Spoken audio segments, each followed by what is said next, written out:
दोस्तों नमस्कार। कैसे हैं? आशा है एकदम बिल्कुल ठीक ठाक होंगे। किसी तरह से ये दिन गुजारते रहिए। बुरा वक्त ज़्यादा देर तक किसी भी इंसान के साथ नहीं रहता है। अगर आपका खराब समय चल रहा है, धैर्य से काम लीजिए। पेशेंस पेशेंस बहुत बड़ी चीज़ है। धैर्य से काम लीजिए, ये वक्त भी गुजर जाएगा। सारा वक्त गुजर जाता है तो अच्छा वक्त फिर आएगा। उम्मीद पे दुनिया कायम है। मेरा परिचय नए लोगों के लिए। दोस्तों, मेरा नाम संजीव वर्मा है। मैं एक एमएसएमई हूँ, बिहार का हूँ, रहता हूँ पटना में। एक चौंकाने वाली बात, जनरली इससे बहुत लोग चौंकते हैं, लेकिन जो सच्चाई है तो है। 49 ईयर्स मेरा अभी उम्र है आज के डेट में, और इस 49 ईयर्स में मैं विगत 45 साल से बिजनेस कर रहा हूँ। आउट ऑफ 49 ईयर्स 45 ईयर्स से बिजनेस कर रहा हूँ। जनरली ऐसा लोगों को नहीं देखने में मिलेगा। किसी भी 50 साल के व्यक्ति से मिलिएगा तो बोलेंगे मैं 30-35 साल से बिजनेस कर रहा हूँ। 30 साल तो चलिए ठीक है, 35 साल भी बोलिएगा तो चलो मान लिए 15 साल से बिजनेस कर रहा हूँ। लेकिन 4 साल से बिजनेस, 4 साल का बच्चा, व्यापार तालमेल नहीं बैठता है, पचता नहीं है। सच्चाई है। मेरे कुछ पिछले वॉल्यूम में इसका डिटेल से चर्चा हुआ था। यूं कि मैंने एक लाइब्रेरी खोला था, है ना। शॉर्ट में बता देता हूं, असल में उसको हेडिंग अलग से नहीं किया हुआ है, तो एक दिन बहुत मेहनत करके एक एक वीडियो देखना पड़ेगा, उसके अंदर के कंटेंट को लिखना पड़ेगा। अभी तो हेडिंग खाली सावधान बैंक लोन के नाम से सारा वीडियो जा रहा है, लेकिन वो भी अपने आप में एक टफ काम है। होता क्या है कि सुबह सुबह 8 बजे वीडियो रिकॉर्ड करता हूँ, जो सच्चाई है, और उसके बाद उसकी अपलोडिंग वगैरह होते होते 10 तो ऐसे ही बच जाता है। और उसके बाद बाकी, और फिर मेरा न्यूज़ वगैरह नॉलेज गेन करना इधर उधर, मेरा सारा दिन ऐसे बीत जाता है। तो फिर से अपना वीडियो देख के उसकी डिटेल में पूरा एंट्री करना, थोड़ा सा वो एक अपने आप में एक काम है, उसको करूँगा ज़रूर। माफ़ कीजिएगा। हुआ यूं कि मैंने एक छोटा सा, मेरे पास कुछ कॉमिक्स इकट्ठा हो गया था, और उस कॉमिक्स का जब आदान प्रदान स्टार्ट हुआ तो उसी चक्कर में एक लाइब्रेरी खुल गया। उसका डिटेल आप देखिएगा पीछे। उसके बाद कई काम किया, छोटे छोटा साउंड बॉक्स बनाने का काम किया। उसके बाद मैं वीडियो कैसेट के बिजनेस में आ गया, उसकी मैन्युफैक्चरिंग में आ गया।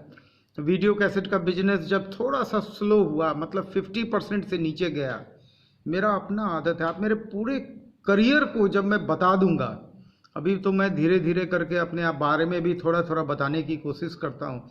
जब आप मेरे पूरे करियर को देखिएगा तो एक चीज़ सब में आपको दिखाई देगा कि कोई भी बिजनेस जब 50% उसका डाउनफॉल हो जाता था, तो मतलब मैं लग जाता था कि रिसर्च करने में कि क्या वजह है कि इसका सेल 50% नीचे आ गया। तो पता चलता है कि कोई नया टेक्नोलॉजी आ गया है, और वो टेक्नोलॉजी इस बिजनेस को रिप्लेस करने जा रहा है।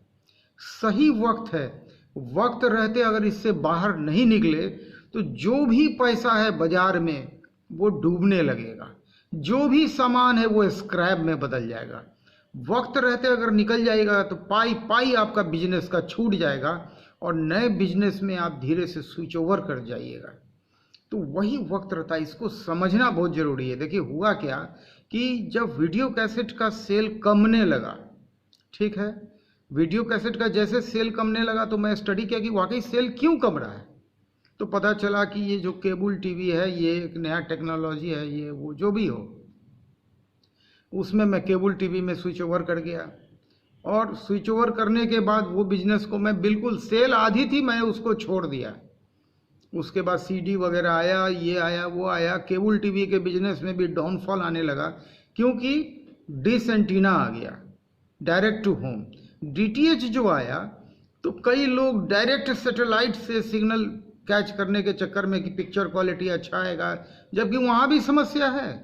देखिए केबल टीवी में डिमेरिट था, लेकिन डिमेरिट में मेरिट छुपा हुआ था।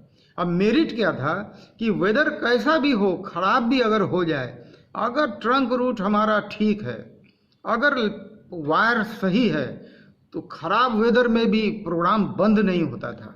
और ये डीटीएच में क्या प्रॉब्लम है, जहां बादल लगा नहीं, जहां कुछ आसमान में एकदम काला बादल, बारिश होने लगा, बस प्रोग्राम बंद। तो कहे ना कहीं हर डिमेरिट में मेरिट।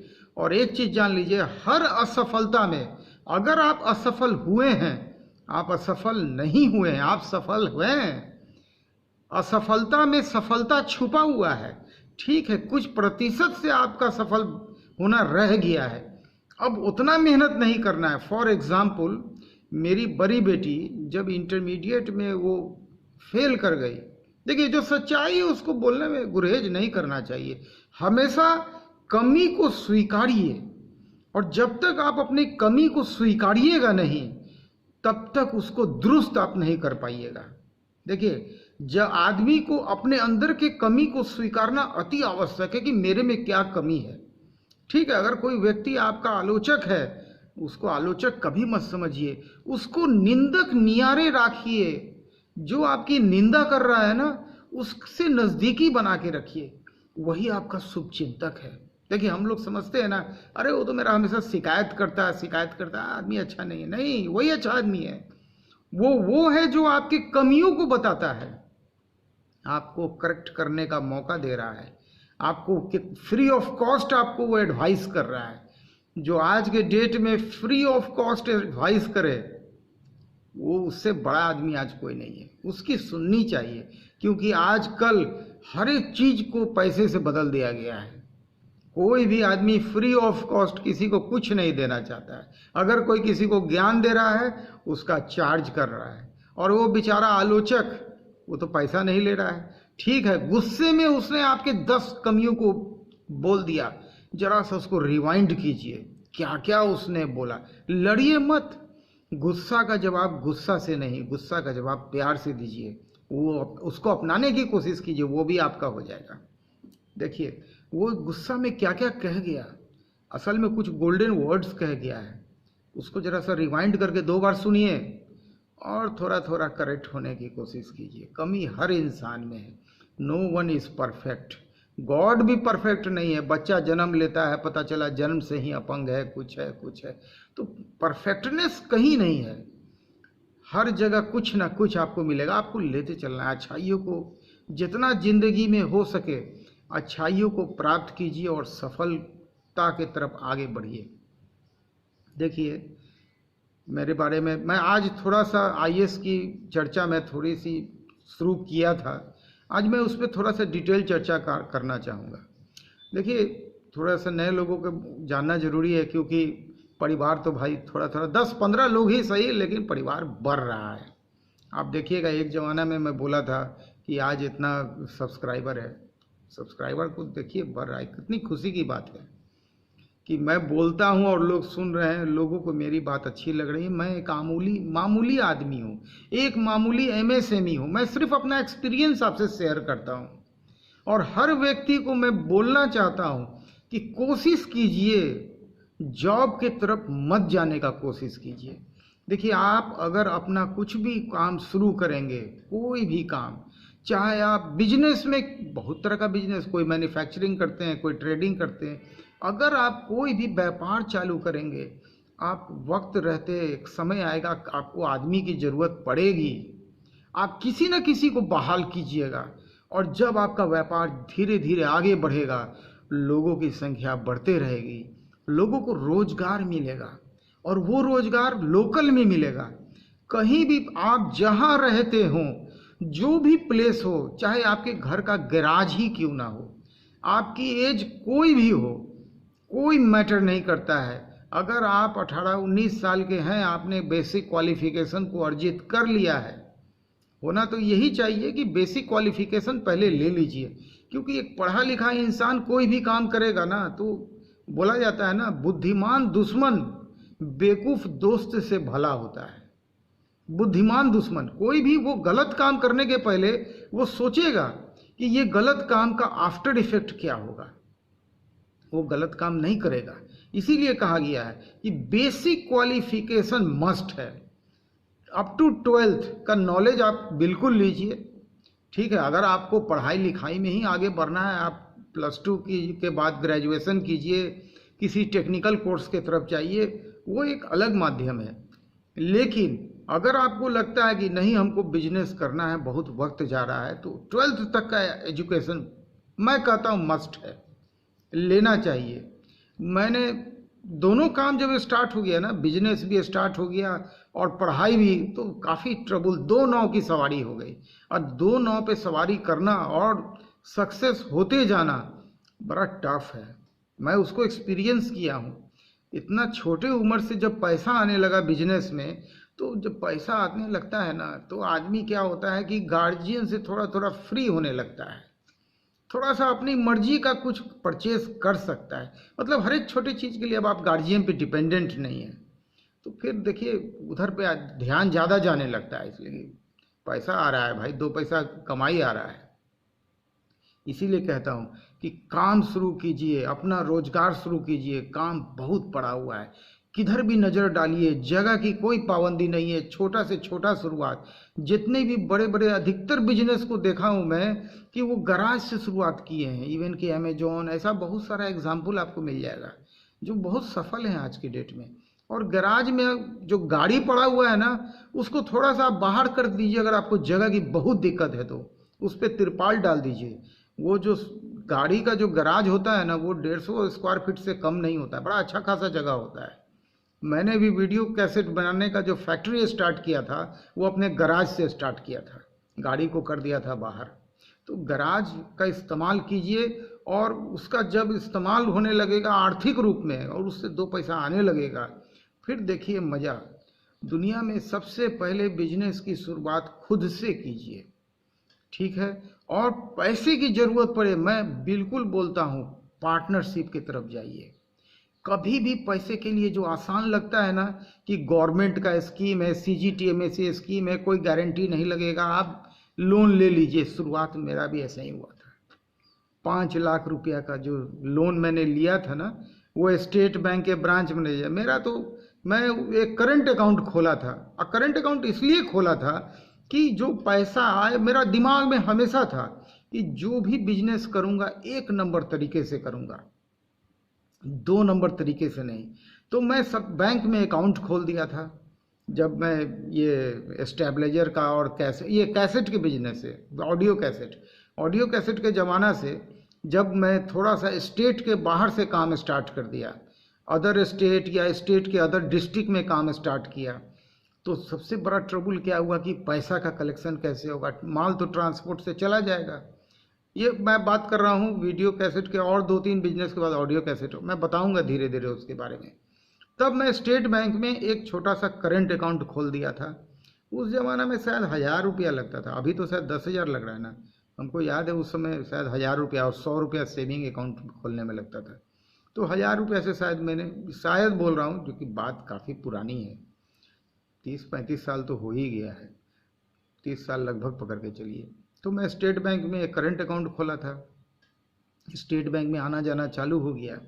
वहाँ के ब्रांच मैनेजर पूछे एक दिन कि भाई आप क्या करते हैं, उनसे आमना सामना हो गया। मैं बताया कि मैं ऑडियो कैसेट का मैन्युफैक्चरिंग हुई है। वो बस बोले कि आप बैंक का लोन क्यों नहीं लेते हैं, आप आइए लोन लीजिए, बिजनेस को आगे बढ़ाइए। बड़ा अच्छा बात किया। असल में उनको भी अपना टारगेट पूरा करना था। ये जो CGTMSE स्कीम के तहत लोन बांटने का उनके ऊपर भी दबाव होगा, ये सब अब पता हमको लग रहा है, अनुमान मैं कर रहा हूँ। इतना क्या उनको ज़रूरत था कि किसी भी एक आदमी को बुला के चैम्बर में बैठा के लोन के बारे में समझा के और उसको धीरे धीरे करके सारा रास्ता खोल के फिर उन्होंने बताया कि आप क्यों नहीं एक MSME में रजिस्ट्रेशन ले लेते हैं।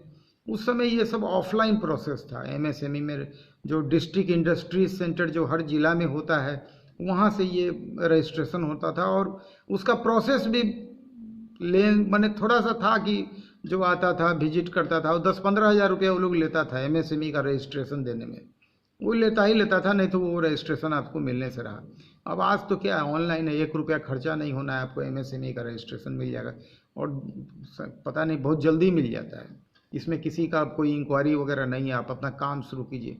क्योंकि सरकार का बढ़ावा अब है कि भाई अधिकतर लोग अपना काम स्वरोजगार की तरफ जाएं। अब बिल्कुल ये सही होना भी चाहिए। तो मैं चला गया बैंक लोन के चक्कर में और फंस गया। अब वहाँ से जो फंसा ना, आज तक फंसा हुआ। इसीलिए मैं आपको बोलता हूँ बैंक लोन से कृपया एकदम 2 गज की दूरी, जो हमारे प्रधानमंत्री बोलते हैं ना कि इस वायरस से 2 गज की दूरी बना के रखिए, उसी तरह से बैंक के लोन से भी 2 गज की दूरी बना के रखिए। कभी भी बैंक का इस्तेमाल सिर्फ एक चीज़ के लिए कीजिए। आप जो भी काम कीजिए एक करेंट अकाउंट खोल दीजिए, एकदम मस्ट है। और जो भी माल बेचिए उसका पैसा उस अकाउंट में लोगों को बोलिए जमा करने के लिए, क्योंकि जब वो पैसा अकाउंट में जमा होगा ना तो वो बिल्कुल एक नंबर तरीके में आ जाएगा। इसलिए कि जब वो अकाउंट का डिटेल आप अपने आईटी रिटर्न में टैग कीजिएगा तो जो टर्नओवर आएगा उस टर्नओवर को ही आपका टोटल, उसका जो 8% शायद है या 6% वो देख लीजिएगा, वही आपका इनकम माना जाएगा। तब पता चलेगा कि आपका इनकम का सोर्स क्या है। देखिए, आप हवा में इनकम टैक्स रिटर्न फाइल कीजिए और लिख दीजिए कि हमारा इतना लाख इनकम, उसका सोर्स का कोई प्रूफ होना चाहिए।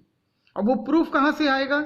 इस बैंक में जब करेंट अकाउंट आप खोल के बिजनेस स्टार्ट कीजिएगा तो जो भी ट्रांजैक्शन आप कीजिएगा, और देखिए कितना आसान हो जाएगा, कोई भी आदमी कहीं भी हो। और मैं आपको एक सजेशन दूंगा, खाता जो भी खोलिए कोशिश कीजिए स्टेट बैंक में खोलने का। आप पूछिए क्यों मैं स्टेट बैंक की बात करता हूँ? क्योंकि स्टेट बैंक का जो ब्रांचेस है ना, गांव गांव तक उसका ग्राहक सेवा केंद्र, आप देखिएगा कहीं भी स्टेट बैंक का ग्राहक सेवा केंद्र आपको मिल जाएगा। तो फंड देखिए कलेक्शन इजी हो जाता है। थोड़ा सा चर्चा में आपको बिजनेस के थोड़ा सा वर्किंग के विषय में बताना चाहूँगा कि देखिए आप माल बनाते हैं, ठीक है, अब रॉ मटेरियल मंगाना है, पहला समस्या। पैसा भेजना वो भी एक समस्या है। अगर आपका अकाउंट है और आपके अकाउंट में पैसा पड़ा है और आप इवन सिर्फ मोबाइल में जाके उनको IMPS या NEFT, ये 2 माध्यम है, 2 लाख के नीचे 2 लाख से ऊपर RTGS, तो आप अगर मोबाइल से फंड ट्रांसफ़र कर देंगे, देखिए पैसा भेजना कितना आसान हो गया। पहले हम लोग जो पैसा भेजते थे तो कैसे भेजते थे वो बता देता हूँ। पहले जाते थे बैंक में और ड्राफ्ट बनाने के लिए फॉर्म भर के पैसा जमा कर देते थे और उसका एक फीस होता था ड्राफ्ट का, पर 1000 इतना रुपया ऐसा करके एक फीस होता था। वो साथ में ड्राफ्ट का मेकिंग चार्ज भी हम लोग जमा करते थे और सुबह अप्लाई करते थे और शाम में जाते थे ड्राफ्ट लेने के लिए। अब शाम में ड्राफ्ट लिए तो डाकघर जनरली बंद हो जाता है शाम में, और उसके बाद नेक्स्ट डे उसको जाके स्पीड पोस्ट शायद उस वक्त नहीं था, रजिस्ट्री होता था, और फिर उसको रजिस्टर्ड पोस्ट से भेजते थे जो 5-7 दिन में उनको पैसा मिलता था रॉ मटेरियल वाले को, और वो पैसा तुरंत उनको नहीं मिलता था। फिर वो ड्राफ्ट को जाते थे बैंक में डिपॉजिट करते थे अपने अकाउंट में, और जब उसका पैसा आ जाता था उनके अकाउंट में तब वो ऑर्डर आपका प्रोसेस करने लगाते थे। मतलब ये जो हफ्ता 10 दिन बर्बाद हो जाता था बेवजह, ये सब मैं झेला हुआ हूँ। ये आपका आज के डेट में नहीं बर्बाद होता है। आज क्या करते हैं आप, NEFT कीजिएगा तो ठीक है 2-3 घंटा में पैसा उनको मिल जाएगा, और IMPS कीजिएगा तो फ्रैक्शन ऑफ सेकंड में पैसा ट्रांसफर हो जाएगा तुरंत। IMPS किए, स्क्रीनशॉट ले लिए और स्क्रीनशॉट को उनको व्हाट्सअप कर दिए, वो व्हाट्सअप पे चेक किए, फिर अकाउंट अपना चेक किए, देखिए पेमेंट आ गया है, आपका ऑर्डर प्रोसेस में ले लिए। तो ये जो 10 दिन का बर्बादी शुरू में होता था ये आज बच गया। अब आप 2 नंबर के तरीके के चक्कर में जाइएगा तो पैसा ट्रांसफ़र करने के लिए कोई हवाला सिस्टम अडॉप्ट कीजिएगा, छोड़ दीजिए ये सब तरीका। देखिए थोड़ा ही आएगा, सही आएगा और मन की शांति से आएगा।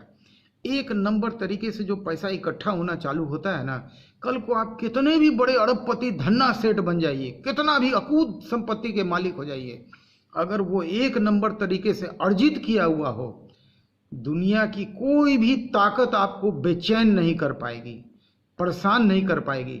कोई भी अधिकारी अगर आपको परेशान करने की कोशिश अगर करेगा, आप सोर्स ऑफ इनकम उनके सामने रख दीजिएगा, उसके बाद वो कहानी वहीं पे समाप्त हो जाएगा। इसीलिए कहता हूँ, देखिए जब आपकी एज बढ़ेगी आपके पास पैसा इकट्ठा होगा। आज चलिए आपकी एज मान लीजिए कम है, आप बिजनेस स्टार्ट कर दिए, कंपटीशन के चक्कर में आपने 2 नंबर तरीके का रास्ता अपना लिया, आप छोड़ दीजिए, आप थोड़ा कम कमा लीजिए, ज़्यादा के चक्कर में 2 नंबर की तरफ मत जाइए। 2 नंबर में क्या है ना कि मार्जिन बढ़ जाता है आदमी का, क्योंकि ये गवर्नमेंट का 12 से 18% टैक्स जो होता है ना, वो तो सीधा सीधा बच जाता है, तो मार्जिन बढ़ जाता है। तो इसी चक्कर में लोग 2 नंबर तरीके में जाते हैं, और जब 1 नंबर तरीके में आइएगा तो हो सकता है कि मार्जिन आपका जो है ना कम रहेगा। देखिए मार्जिन कम हो और जो भी दीजिएगा उसके साथ पक्का बिल आप दीजिएगा ना, ग्राहक को भी जरा अच्छा ही लगेगा, इसलिए कि जो ग्राहक होता है ना, उसको पता चलता है कि माल तो ले लिया वो आपसे, अब उसके पास बिल नहीं है, अब वो रास्ते में कैरी कर रहा है। इन केस अगर कोई पुलिस टोक दिया माल क्या है कैसा है, उसका जवाब उसके पास नहीं रहेगा, फिर वो लेन देन स्टार्ट हो जाएगा, वो गलत है। इसीलिए अगर उसके साथ एकदम पक्का जीएसटी पेड बिल रहेगा, वो 10,000 का माल खरीद रहा है और 10 का 10,000 का बिल होना चाहिए, ये नहीं कि 10,000 के माल में 5,000 का बिल बना दिए। ये शॉर्टकट सब छोड़ दीजिए। अगर कोई लोग शुरुआत कर रहे हैं बिजनेस में, तो मैं बिल्कुल उनको एक एडवाइस करूंगा, बिल्कुल 1 नंबर तरीके से बिजनेस की शुरुआत कीजिएगा एकदम, और कोशिश कीजिए अपने काम में मोनोपोली लाने का। जहां आपके काम में मोनोपोली वर्ड टैग हो गया ना, उसके बाद आपको 2 नंबर का जरूरत भी नहीं पड़ेगा, और जो रेट आप 1 नंबर तरीके से कॉस्ट कोट करेंगे, और जो रेट कोट कीजिए ना, मेरा शुरू से प्रिंसिपल रहा है कि अगर मैं कोई प्रोडक्ट 100 रुपया का है, तो मैं ये कभी नहीं बोला, मतलब वैट के ज़माना की बात कर रहा हूँ, वैट से भी पहले सेल टैक्स की ज़माना की बात कर रहा हूँ, मैं हमेशा जो रेट कोट करता था ना, ये कभी नहीं बोला कि ये 100 रुपया का इसका रेट है और इस पे इतना % सेल टैक्स है, इसमें इतना % वैट है, इसमें इतना % जीएसटी है। ये जहां आप बोल दीजिएगा, कोई भी आदमी टैक्स देना नहीं चाहेगा। आप कैसे रेट बोलिए, 100 रुपया का सामान है, 18% जीएसटी है, आप बोलिए इसका कीमत 118 रुपया है, बात ही खत्म। इंक्लूडेड रेट बोलिए, एक्सक्लूडेड नहीं बोलिए। जहां बाइफर्केट करके रेट बोलिएगा ना टैक्स, किसी को अच्छा ही नहीं लगता है कि गवर्नमेंट को टैक्स देना। 99% लोग को देखिएगा, वो लोग टैक्स देने की बात ही नहीं करेंगे, वो नहीं चाहेंगे टैक्स देना। तो रेट वो कोट कीजिए जो इंक्लूडेड रहे, और बस बिल में बस उसी तरह से टैक्स का बिल बना दीजिए और 100% बिल बनाइए। देखिए इससे फ़ायदा क्या होगा, इससे सबसे बड़ा फ़ायदा होगा कि फर्स्ट टाइम तो ठीक है, ग्राहक आपके यहाँ से आके सामान ले गया, मान लीजिए किसी दूर के जिला से आया है। सेकेंड टाइम तो आपको एक बार तो वो देख लिया, आपके काम को देख लिया, उसको विश्वास डेवलप हो गया। कोई भी आदमी ज़्यादा आज के डेट में इतना किसी के पास टाइम नहीं है, परेशान नहीं होना चाहता है कि अब बार बार रॉ मटेरियल या फिनिश प्रोडक्ट लेने के लिए वो आपके पास आए। ठीक है, अब वो कोशिश करेगा कि आपके अकाउंट में पैसा डिपॉजिट कर दें और आप उसको माल भेज दीजिए।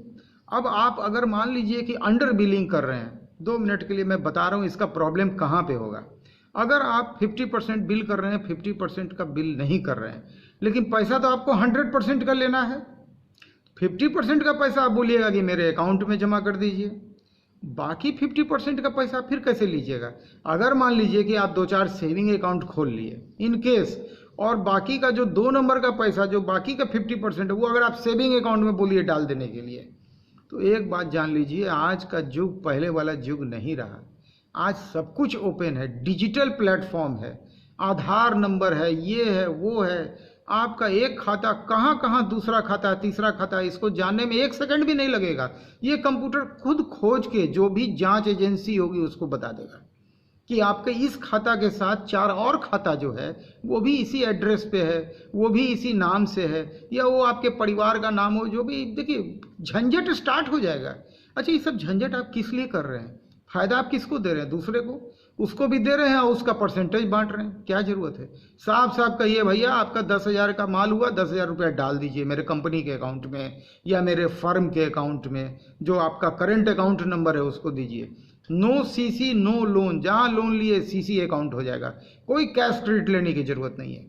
फंड की जरूरत हो बिल्कुल पार्टनरशिप पे जाइएगा, कभी फंड के लिए बैंक लोन की तरफ मत जाइएगा। आप देखिए मेरा वॉल्यूम 1 से, अगर आपने मेरे वॉल्यूम 1 को नहीं देखा है तो वॉल्यूम 1 को कृपया कर देखिए, वॉल्यूम 2 को देखिए, और उसके बाद मेरी एक अपील है आपसे कि एक करंट वॉल्यूम को जरूर लेके चलिए। अगर आपका बिजनेस के तरफ दिमाग आ रहा है कि बिजनेस करना है या आपको अपने बच्चों को बिजनेस की तरफ ले जाना है, तो एक व्यापारी एमएसएमई अच्छा एक्सपीरियंस के साथ जो आदमी जो बात कह रहा है, जो जो उसके साथ गुजरेगा, वो सब, अब कल की घटना स्टेट बैंक वाली, जो चीफ मैनेजर ने मिसबिहेव किया, जैसा उन्होंने बर्ताव किया, मैंने एज इट इज प्रेजेंट कर दिया, एकदम एविडेंस के साथ हमने उसको प्रेजेंट कर दिया।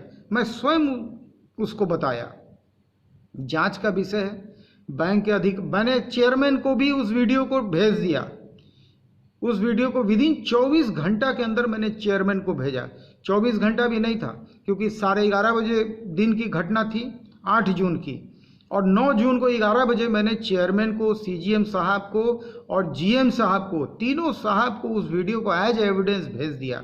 अब वो ये तो नहीं कह सकते हैं ना कि सीसीटीवी का रिकॉर्डिंग 1 सप्ताह रहता है, 1 सप्ताह के बाद वो ऑटोमेटिक मिटते रहता है, ये सब बहानाबाजी नहीं।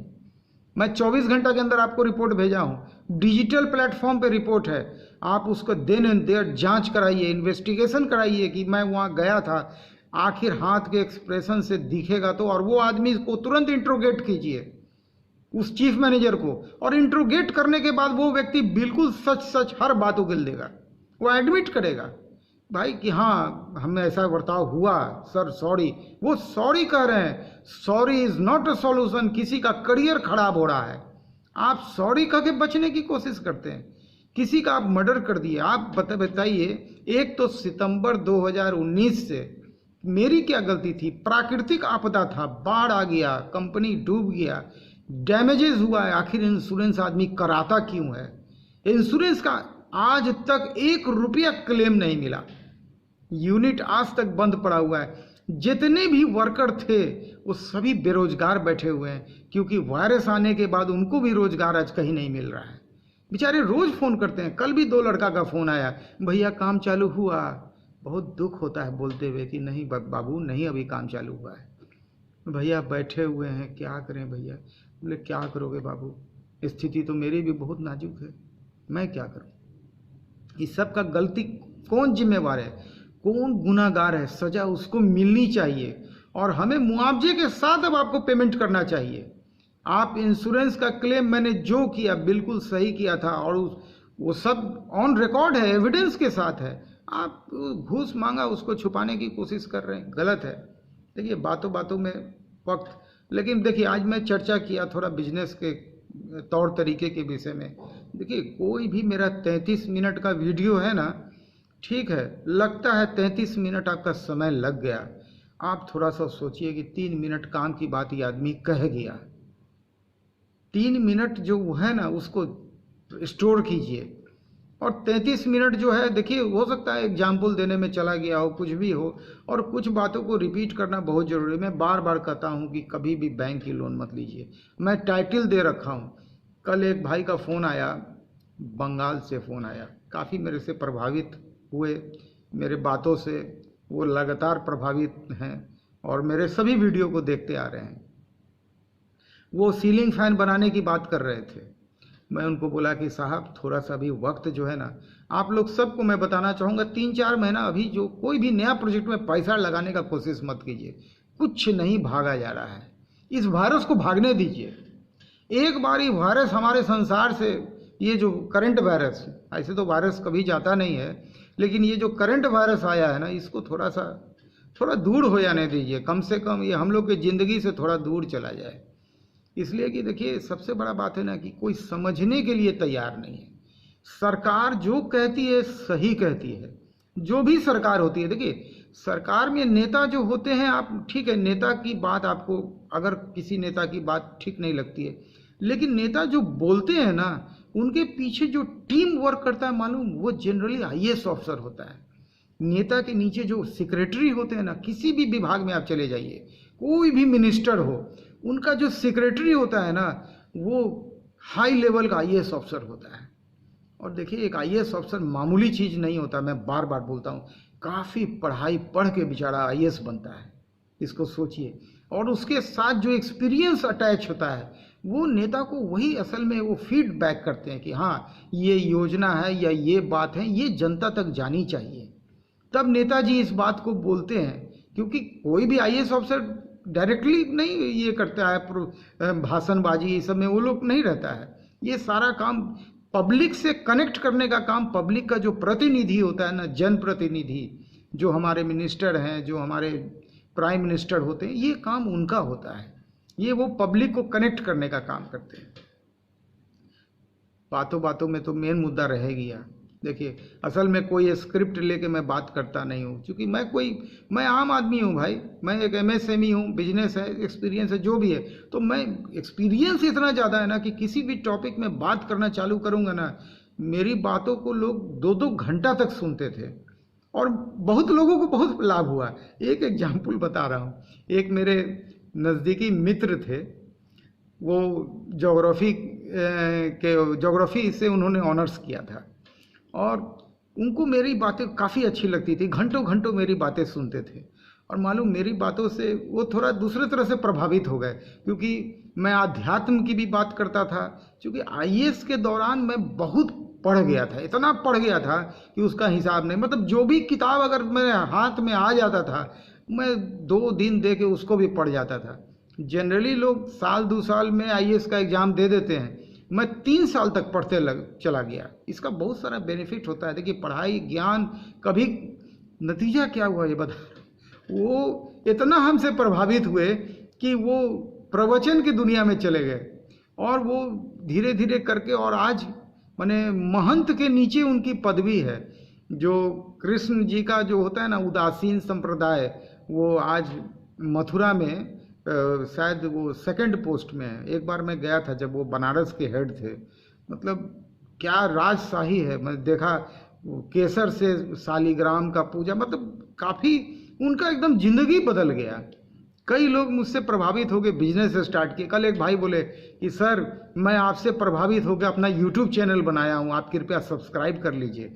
मुझे बहुत खुशी हुई, मैं देन एंड देयर सब्सक्राइब किया। चलो, कोई तो व्यक्ति है, कुछ तो मेरा लाभ हो रहा है। मैं जो डेली आके बोलता हूँ, कुछ ना कुछ इंस्पायर कोई ना कोई हो रहा है, कम बड़ी बात नहीं है। आप मेरे देखिए, ये वॉल्यूम नंबर 38 है। कोशिश कीजिए, पूरे वॉल्यूम को एक बार देखिए। थोड़ा टाइम भी है आपके पास, थोड़ा सा समय देना चालू कीजिए, हेडफोन लगा के देखना चालू कीजिए। आवाज़ मेन है और कुछ नहीं है। तस्वीर तो छोड़ दीजिए, वो तो मैं ऐसे बोलता हूँ। पॉकेट में मोबाइल रख लीजिए, हेडफोन कान में लगा लिए, आप ट्रैवल कर रहे हैं, मान लीजिए कहीं भी ट्रैवल कर रहे हैं, आप मेरी बातों को सुनना चालू कीजिए, बहुत लाभ होगा। कम लाभ की बात मत कीजिए, बहुत लाभ होगा। देखिए, बैंक के लोन में जो आईसीआईसी बैंक के लोगों ने मेरे साथ धोखाधड़ी किया, मैं कुछ चंद लाइनों में बोल देता हूँ, शॉर्ट में एकदम। मैं उस मैटर को कोर्ट में ले गया। आसान बात नहीं होता है कि आप बैंक के अधिकारी के ऊपर में कोई धोखाधड़ी किया और आप कोर्ट तक पहुंच गए। कोर्ट का नाम सुन के अधिकतर लोग रुक जाते, मतलब बोलते हैं जाने दो, हटाओ, जो हुआ हुआ, अब आगे कौन कोर्ट कचहरी करता है। ये जनरल टेंडेंसी है। मैं कोर्ट में ले गया और माननीय 4 जज ने मेरा अभी तक साथ दिया है। मैं इस बात को रिपीट कर रहा हूँ। डिटेल के लिए कृपया कर वॉल्यूम 1, 2 और उसके बाद का वॉल्यूम देखना चालू कीजिए। कोशिश कीजिए कि अगर आपने अभी तक मेरा वीडियो सब्सक्राइब नहीं किया है, कृपया कर इसको सब्सक्राइब एकदम कीजिए। जो भी जान पहचान के दोस्त यार हों, उन तक इस वीडियो को फॉरवर्ड कीजिए। और अगर आपको इच्छा होता है, मेरी बातें अच्छी लगी, लाइक का बटन भी दाब दीजिए। थोड़ा सा लाइक से अच्छा लगता है कि हाँ, आपने पसंद किया मेरी बातों को। वीडियो अंत तक देखने के लिए आपका बहुत बहुत धन्यवाद। नमस्कार।